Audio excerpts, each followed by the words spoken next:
I'm sure you are aware of this, but the 2026 Winter Olympics in Italy are in full swing. And with it, we're always constantly seeing news and constantly seeing stories come out of the Olympics. One of the big ones is just like how crazy and how insane the winter sports are compared to the summer sports, where you basically have people risking their lives every single day in the Winter Olympics doing the sports that they do. You've seen the luge where they're just luge in the skeleton, and the bobsled where they just like punt themselves down a really narrow track at like hundreds of miles per hour, probably, or like not even, maybe a little bit less, like 60 or 70 miles per hour. And also a big story was that one American skier named Lindsey Vonn, who was skiing apparently with a torn ACL, and then she ended up crashing and breaking another bone. And so you have people who are just in these sports risking their entire lives, and it makes for just something crazy, insane stories to come out of the Winter Olympics. But a big story that happened recently, and a big story that people are kind of talking about, is a Norwegian biathlete's post-game interview when he won bronze.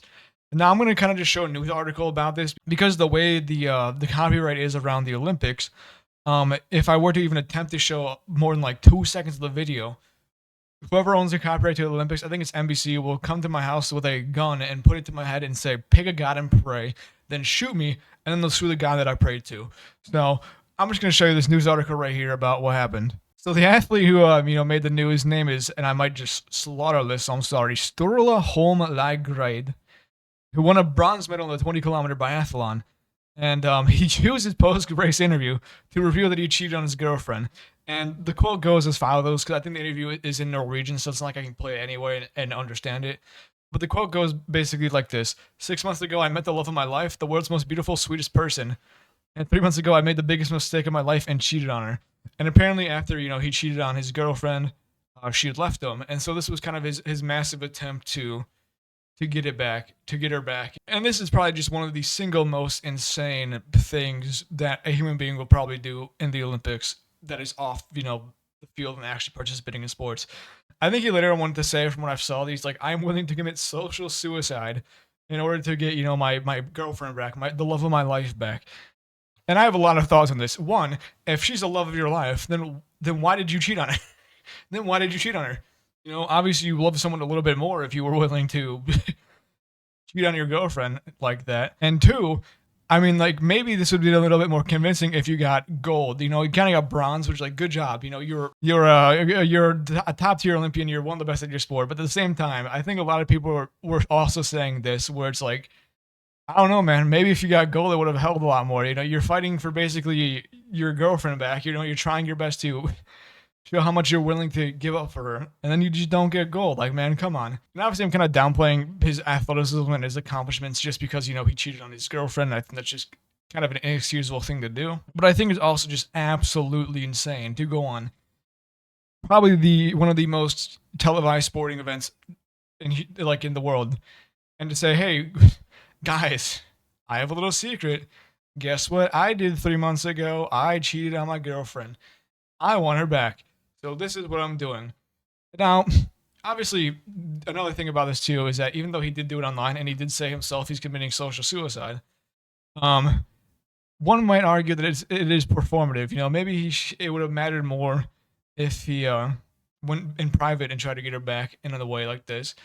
And that, maybe going online on television and saying, I cheated on my girlfriend, but I want her back, might put a lot of pressure on the girlfriend to, have a lot of people pressuring her to take him back after he was willing to do all this. And once again, this is probably just one of the craziest things you'll see an athlete do in an interview. Like, I mean, obviously, like, a lot of the time, like, the crazy interviews are just about the sport, like them being funny or them talking shit. I don't think I've ever seen a professional athlete go on go on the air and say, "I cheated on my girlfriend. I want her back. Please, I beg you." Yeah, and I don't know if he actually mentioned her by name, but like, I'm assuming whoever he cheated on knows who he's talking about.